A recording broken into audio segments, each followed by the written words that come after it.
China can build its own tanker aircraft. So why did it order 20 units from Russia? China's recent decision to purchase 20 Il-78MK-90A aerial refueling aircraft from Russia has raised eyebrows among military observers around the world. On the surface, this move seems contradictory. After all, China has already developed its own domestically built tanker, the YY-20, which is modern, efficient, and reliable. However, behind this seemingly odd choice lies a series of strategic and technical and political calculations that reveal much about China's long-term military ambitions. 1. Closing the capability gap quickly. Although China has developed its own tankers, the numbers remain insufficient to meet its growing operational demands. Production of the YY-20 is still ramping up, while the country's air power ambitions continue to expand, from training around Taiwan and patrolling the South China Sea to projecting force across the Western Pacific.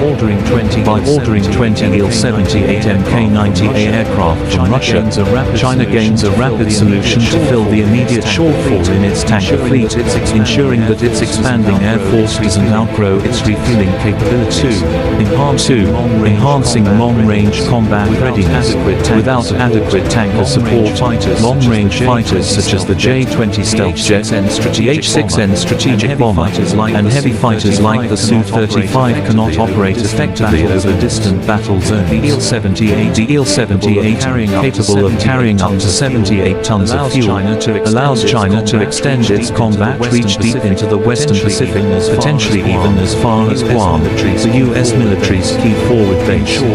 In short, these Russian-built tankers offer China a significant and immediate boost in long-range operational capability.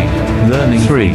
Learning from Russian technology. The Il-78MK-90A is the latest evolution of the Il-76 family, a design that has been tested and proven by multiple air forces worldwide.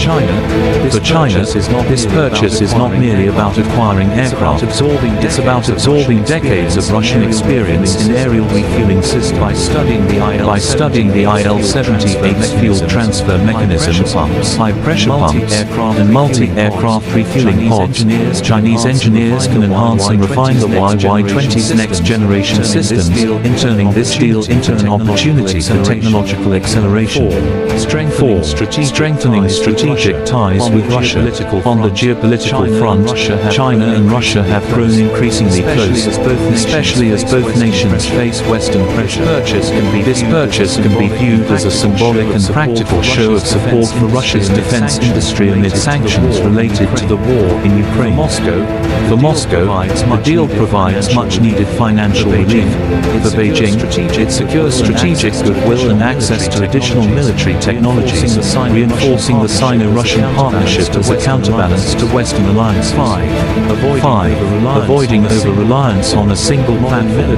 Modern military logistics depend heavily on platform diversity. By operating two different tanker types, the YY-20 and the Il-78, China gains flexibility across a variety of missions, from maritime patrols to strategic bomber operations. If production delays or component shortages affect one system, the other can step in.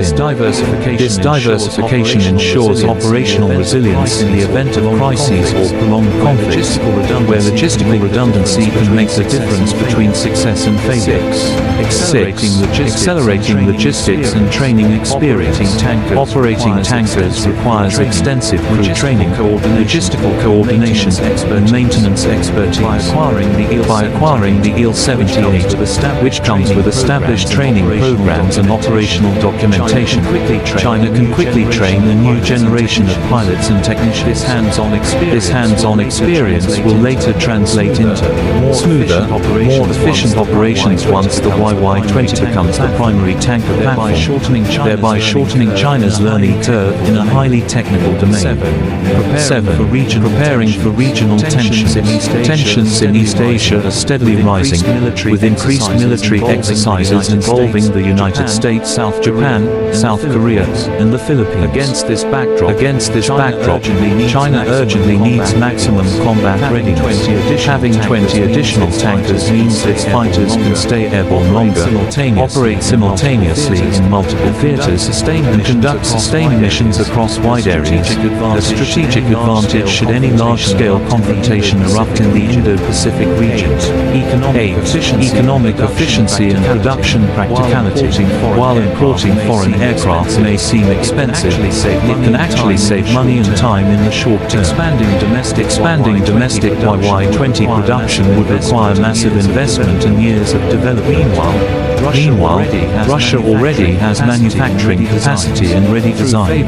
Through favorable payment arrangements and military-industrial cooperation, China can acquire proven aircraft quickly and at a competitive cost, while helping stabilize a key ally's defense sector.